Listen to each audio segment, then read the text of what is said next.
Ladies and gentlemen, welcome to the most scuffed monster hunter video you've ever seen. Why? Because most of the stuff that I'm getting ready to explain to you, I have no idea what I'm talking about because I'm still a noob to the game. But it was discovered, this broken endgame material farm that I need to tell you about. This was discovered on Reddit. We'll post it on the screen right here so you can see it. But we were kind of working on stream and trying to replicate this and found out how broken the night flower pollen farm is. You are getting these night flower pollens non-stop with this farm that I'm getting ready to show you, and then you hand them in and trade them for gold melding tickets and gold relic tickets, and you can also get armor spheres. What does this mean? You can pretty much get all your end game decorations, all your end game weapons just by farming some flowers and doing a few steps. Now, some people would say, why not just play the game? Why not just farm tempered monsters? When a broken farm like this is in the game, you should probably take advantage of it just so that when you want to switch weapons, you have the materials to do that. What if you get all the way to the end game, you're done with the game, you're kind of bored of your long sword build, and then you're like, well, I want to try something else. You're not going to have the decorations, you're not going to have the Artian weapons, so why not have Fort Knox on standby? This is absolutely insane, by the way, so here we go. So your first step is going to be heading to the Windward Plains, and I start at area 10 because in this clip right here, you're going to see me load into the camp 10 and stand there and wait for the moon. Right now, you are setting up the instance to farm these flowers. Now, there is different ways to do this. You can stand here in the mission, which I'll show you in a second, but I'm doing this in the open world and I'll tell you why. You're in the open world, you're at area 10, you're waiting for the moon to come up and you're gonna see if it's a full moon. As you see here in the clip, there was not a full moon,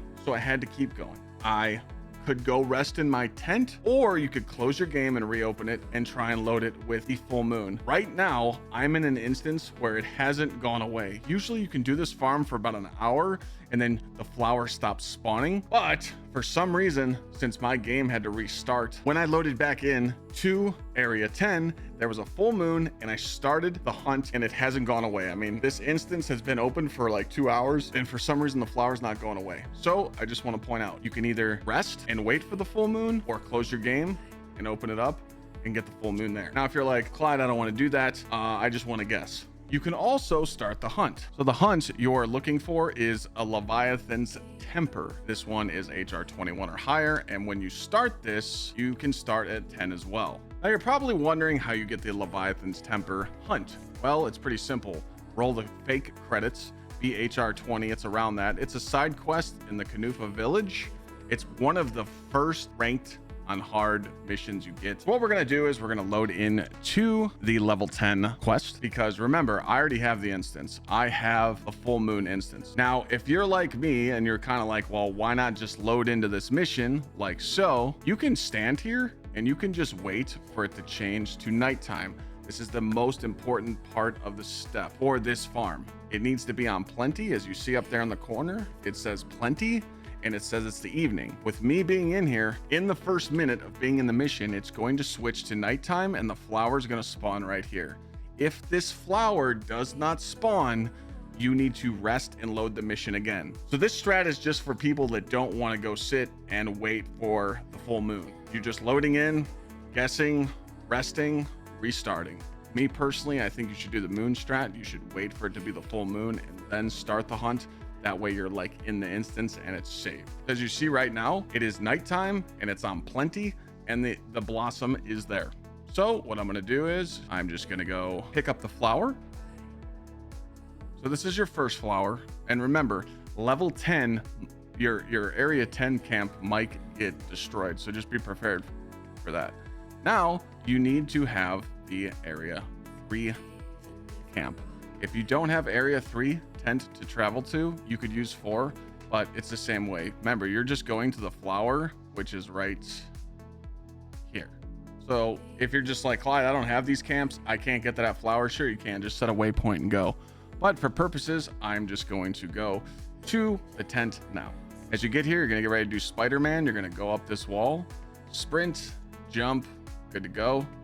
Get your blossom, and that's it. That's literally the blossom farm. All you have to do now is exit your quest and redo it over and over and over and over and over. And remember, when you're doing this step, the whole point is to get as many of these blossoms as you can.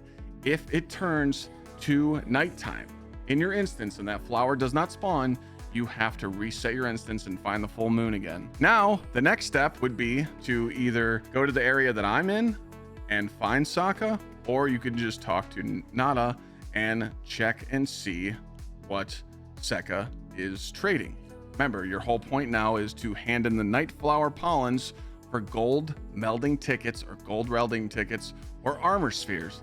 That's it. Now I'm going to show you a clip how you get this to refresh, because usually you can only turn in one, and then as you see here in this menu, it doesn't let me turn in anymore.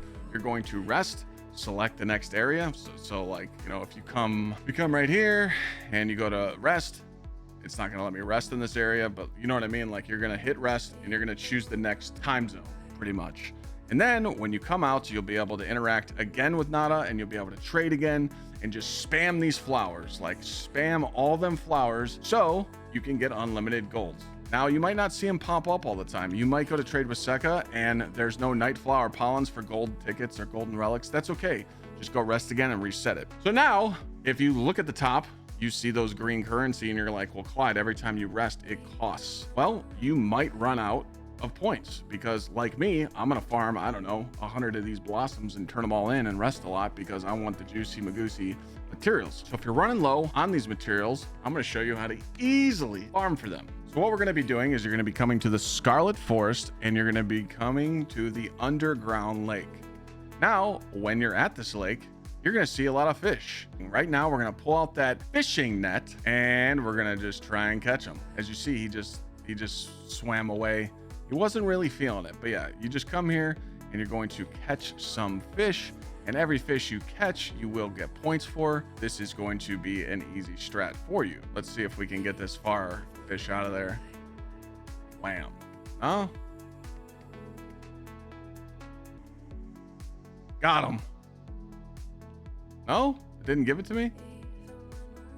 All right, so yeah, that was a bad run. We have footage of better runs, but let me just show you what happens when there's no fish there. You can actually come over here. And again, you might think this is boring, but trust me, it does pay off in the long run. There is there's sometimes tokens right here that you can get too. And the thing about this though, is that you can reset the instance. So once you catch all the fish here, like once you catch all the fish in both of these areas, you can actually teleport to another area on the map, like in the Scarlet Forest, and then you could just come back here and there'll be more fish. You might think that's boring, but trust me, you will get a lot of green tokens, no problem. Do a couple times, catch a group of fish, teleport out, catch a group of fish, teleport out. Do it 3 or 4 times and you'll have a couple thousand green points and you'll have no problem to do that. So now I want to show you where the end game comes in. This is what you do when you take it to the melting pot. As you see here, you have gold melding tickets right here, and you're able to craft 10 of your orbs right there. You have all those gems. You literally have tier 3 gems for your decorations. That's insane. So that's the whole reason you're farming those tickets, is to show that you're getting tier 3 decorations. Now you're going to use those gold melding tickets again, and you're going to get more tier 3s, tier 2s, pretty much all the decorations and the jewels meaning for your build that you were missing, you're going to get. So now we're going to use the relic golden tickets, and when you turn those in, you're going to be able to get those parts for the weapons. As you see, we have the blades for the Artian weapons. This is why this farm is so busted, because you're getting golden tickets for both of the endgame materials. Now, if you're like me and you just beat the story, actually I'm on the last part of the campaign, like the final boss, you might go to the melting pot and see none of that. Well, a lot of those rewards for endgame for your decorations and your Artian weapons are tied to HR rank. So the reason why you're doing this farm is because you're preparing for time when you get to that endgame, and you'll be able to just use your materials and craft whatever you want. So you'll be able to unlock the Artian weapons and the decorations early, but you'll need to get to HR 100 for final Artian focuses, meaning you can focus weapons like you know the exact weapon you want and you can focus it. Other than that, you have to kind of like gamble and play with RNG. Hopefully you guys enjoyed this farm. Shout out to Reddit for giving us this strat. Shout out to chat for kind of just showing me how to set everything up. 7. But yeah, do this while it's here. Get all your decorations, get all your weapons, and happy farming. See you guys in the next one.